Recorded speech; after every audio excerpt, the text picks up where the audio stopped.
Despite what President Trump claimed on Friday, there is no cure, nor is there a vaccine for the coronavirus, at least not yet. But when a vaccine becomes available, Bill Gates will be ready. The Gates Foundation has committed some $350 million to support the global response to COVID-19. Much of that money is being spent to purchase and distribute a vaccine to low and middle income countries around the world. And Bill Gates joins me now from Seattle. Mr. Gates, welcome to Meet the Press, sir. Thank you. I want to start with those comments from the president about the treatment he received, because these monoclonal antibodies, he has called this cocktail that he got, this experimental cocktail he got, he has called it a cure. Now, this is something you've been talking about, too, as well, and I think the foundation has supported research on this. Could this become the leading therapeutic for the coronavirus as we go forward?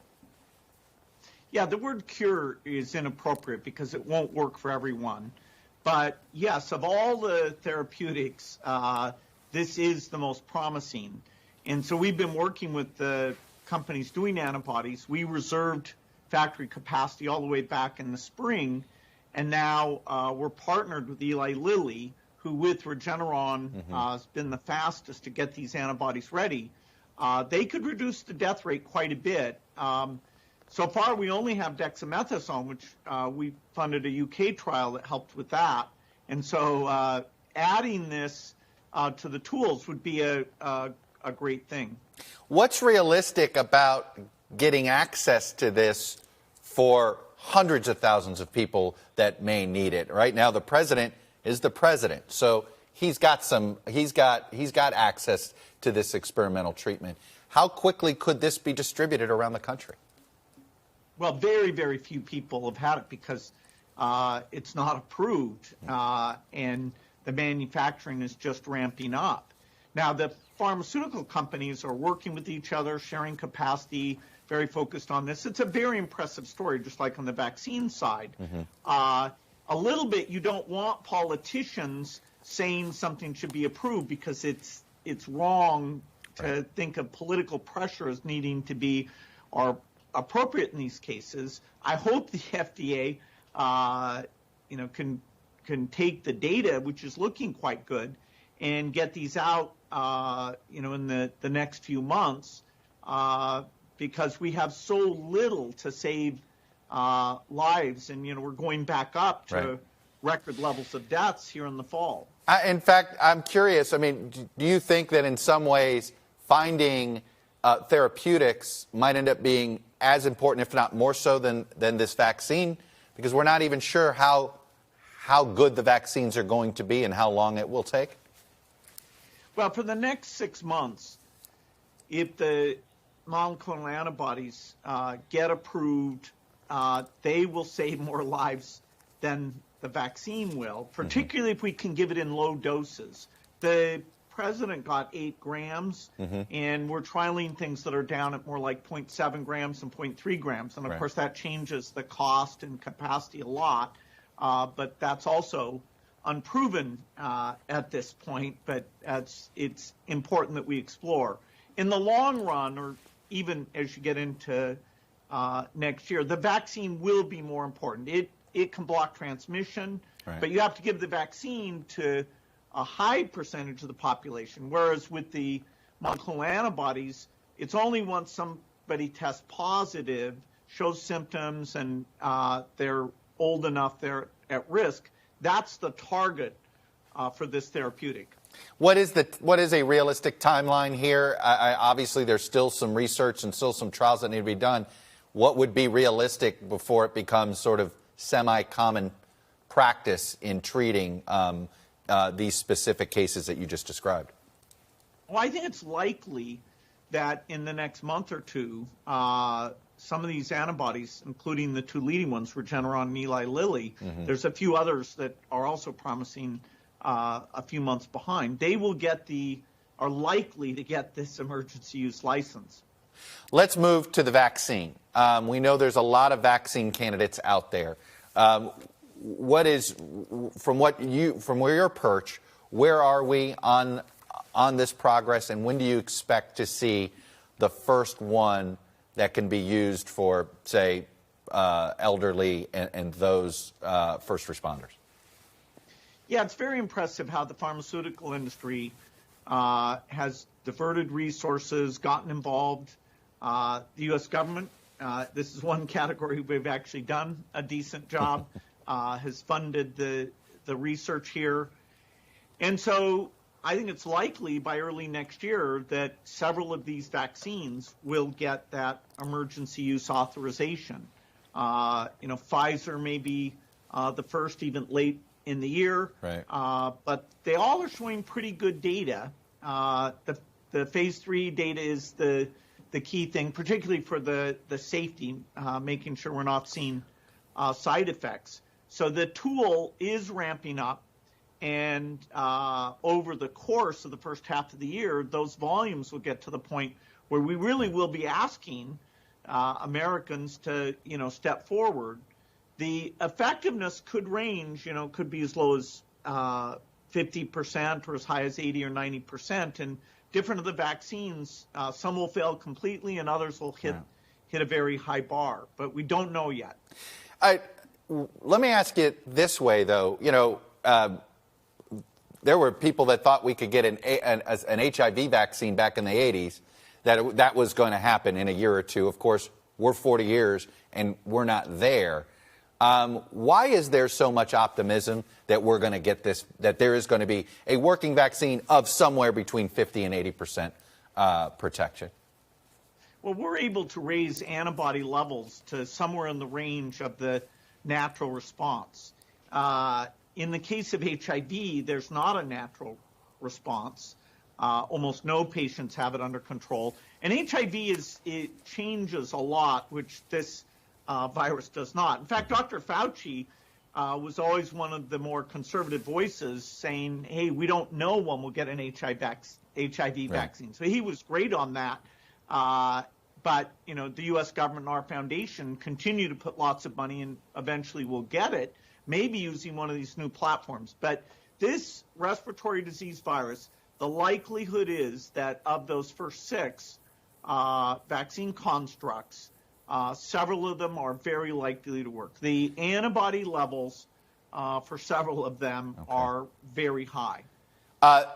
How likely will this be a one-shot vaccine versus a 2-shot vaccine? And I assume you care about this answer a lot because this is, it would impact the ability to distribute, half of the doses, half the people. If they need 2, all of a sudden that doubles the cost of everything.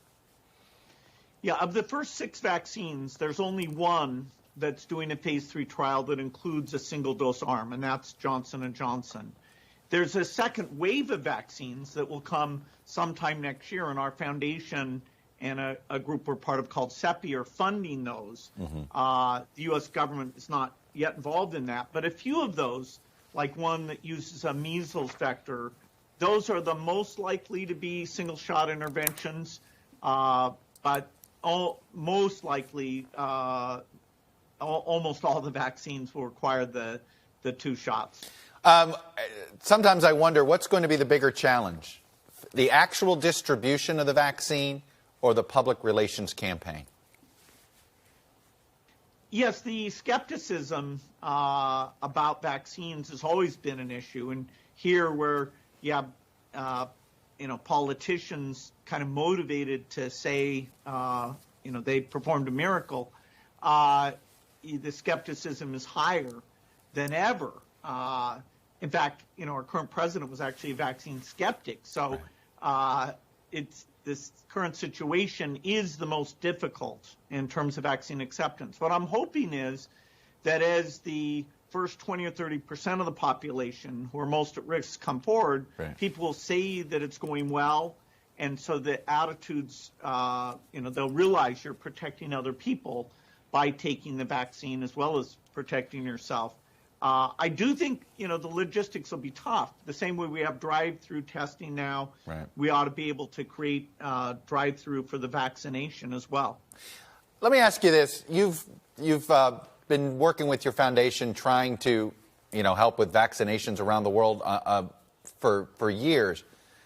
Tell me how you go into a community that's skeptical of just medicine in general and end up convincing them to take a vaccine?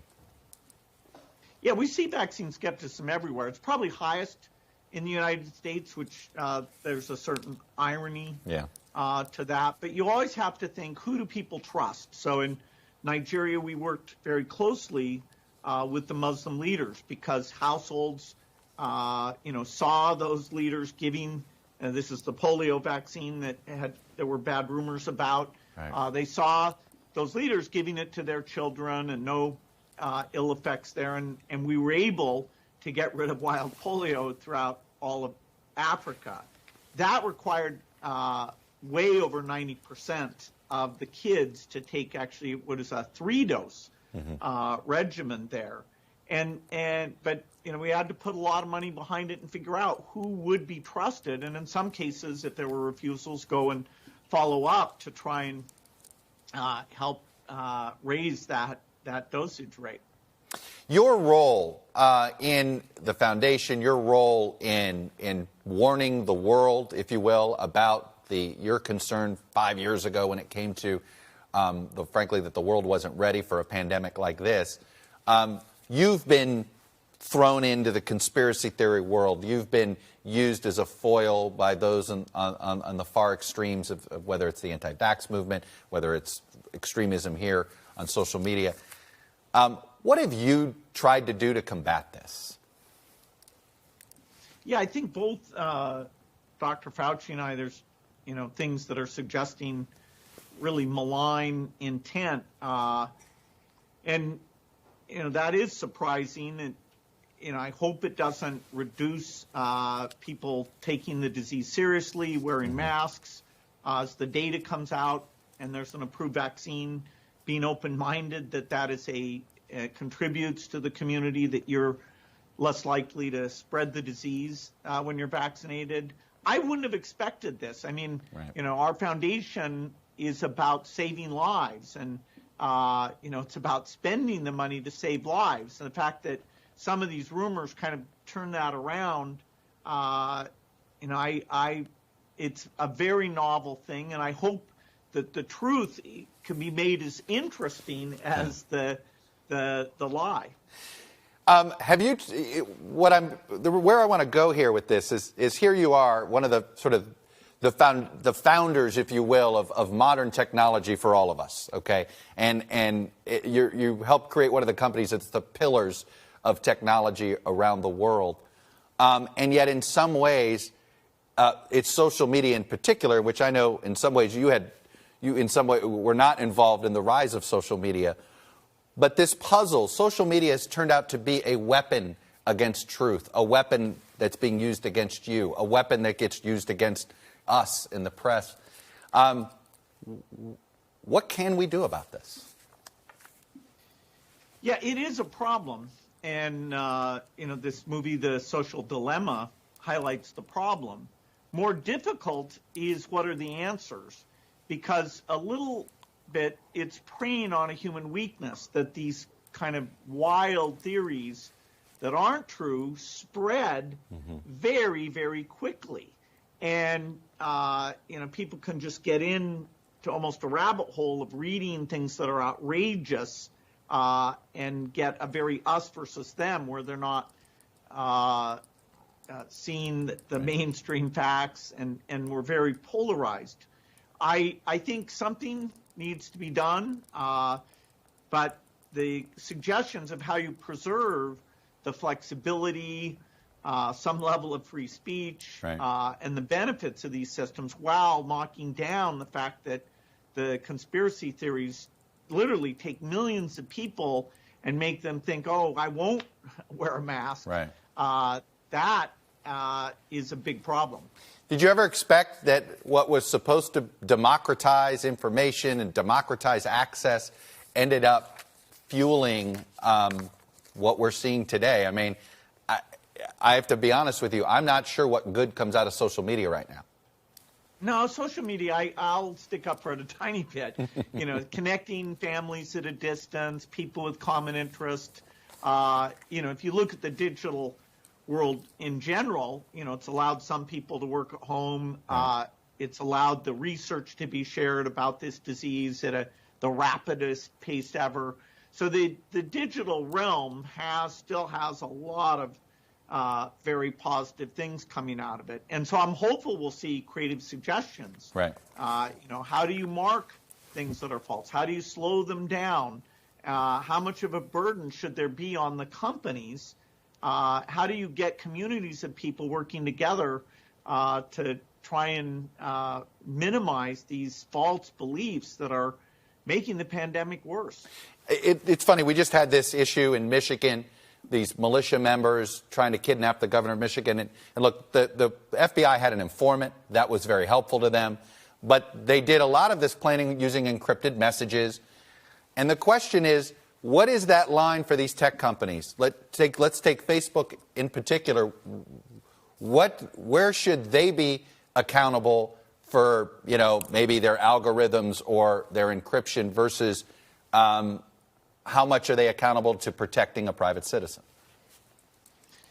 Well, I'm someone who believes that what the government had relative to the phone companies, where they could look into sex rings or organized crime, going through a court approval process for wiretapping, that equivalent needs to be maintained for the government with good safeguards. That's even considered controversial that law enforcement, maybe they should go blind for a lot of these things. I don't know that particular case, but I do think wiretapping net has been very beneficial. China, when it comes to doing business, what is the future, do you think, that we're headed towards here between the United States and China? And if you were running Microsoft today, what would concern you about the current relationship between the United States and China? Well, we have a lot of common interests, advancing work against the pandemic, reducing the negative effects of climate change and getting rid of those emissions. There, should be things that are things that can be tackled together. So it's not completely zero sum. The amount of understanding between the two countries has gone down, and that's a bit dangerous. You could even get a war at some point, which I don't think would be advantageous for either side. So, how do you find these common grounds? How do you stake out what your clear positions are? This is one of the greatest challenges. It's the most important relationship in the world, is the one between the U.S. and China. And, both sides have been driving the other one apart in the last year. Do you believe, for instance, during the whole TikTok back and forth, this idea that if the U.S. government wants TikTok to be, in some ways, have some U.S. control of some of the operation, is this a viable way to go about corporate governance? Because it may be a populist way, and it may become a very popular thing to do. Do you think it's viable for corporate governance going forward?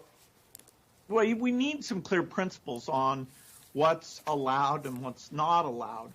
The TikTok thing, it's not clear what, why was that picked? And, can we predict what the rules are? The U.S. has to be careful that it doesn't isolate itself. We often think, okay, the U.S. versus China, but the AI community is a very global community. And if the U.S. closes itself off, that would be a step backwards for the innovation that we expect to participate in. So, thoughtful analysis about, okay, what things can operate in the United States, even with foreign ownership. I haven't seen a good elucidation of what is being attempted here. So it's very, kind of out of the blue in a way that it's never been seen before. Let me ask it are we going to have two internets? We don't want to have two internets. The Chinese do run a firewall. And so you could say in that sense, we already do. I don't think the U.S. internet should diverge from, say, the European internet or the sharing of AI research, that we should view that like weapons research, because the open, broad usage is what drives it forward. I want to end our conversation going back to the pandemic and the overall response. You know, it's interesting. For the first time in its 208-year history, the New England Journal of Medicine took a stance on the U.S. presidential election. They didn't name the president himself, but here's what the editors wrote.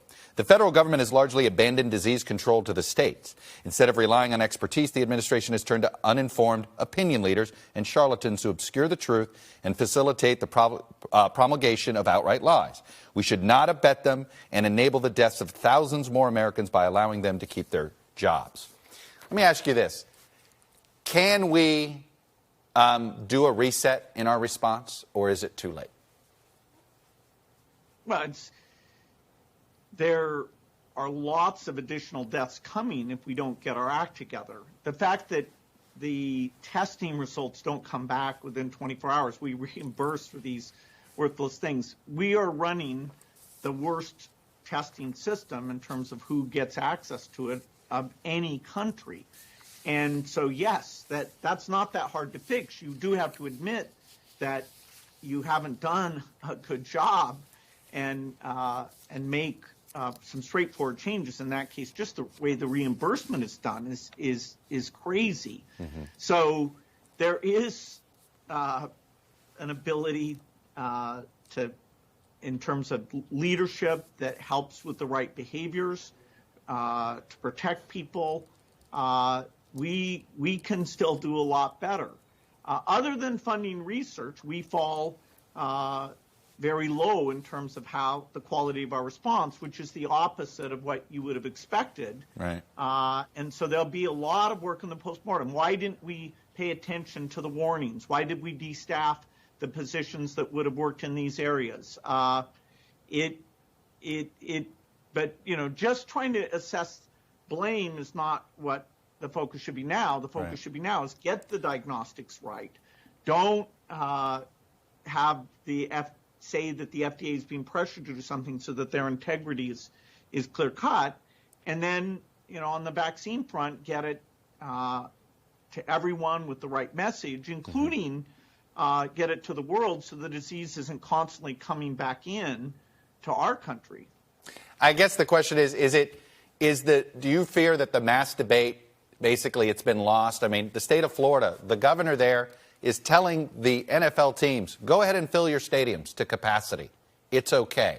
There's no mask mandate, no anything. Now, the football teams have decided not to do this, Mr. Gates. But this is the rules there. If this is where we are, does it basically mean that the vaccine is our only hope of getting back to normal?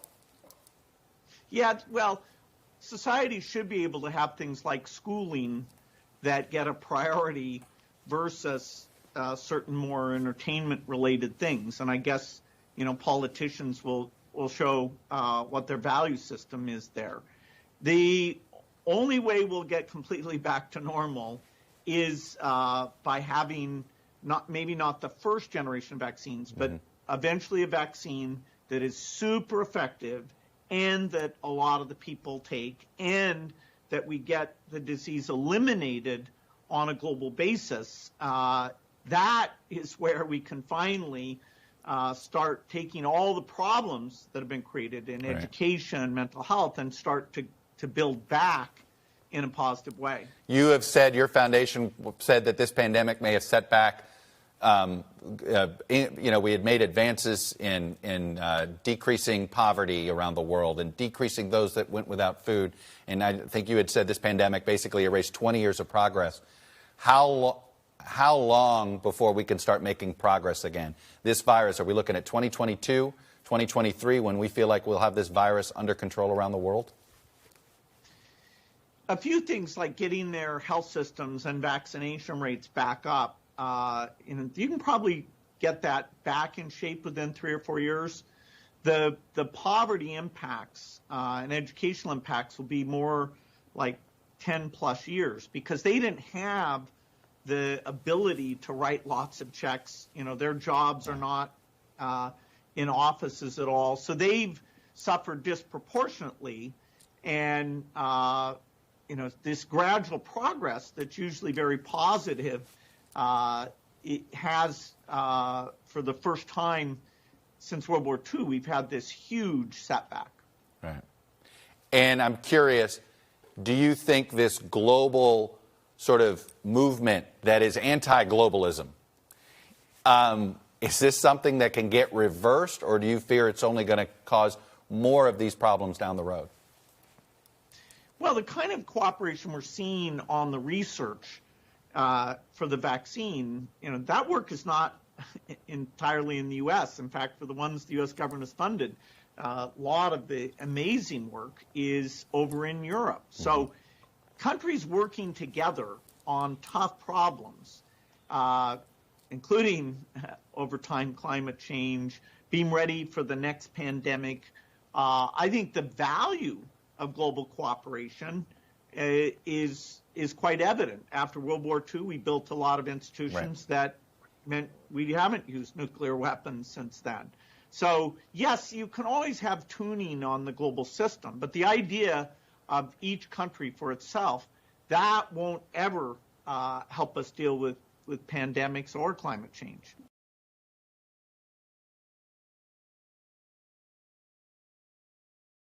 Hello from Washington, I'm Chuck Todd, and thanks for checking out the Meet the Press channel on YouTube. Click on the button down here to subscribe, and click over here to watch the latest interviews, highlights, and other digital exclusives.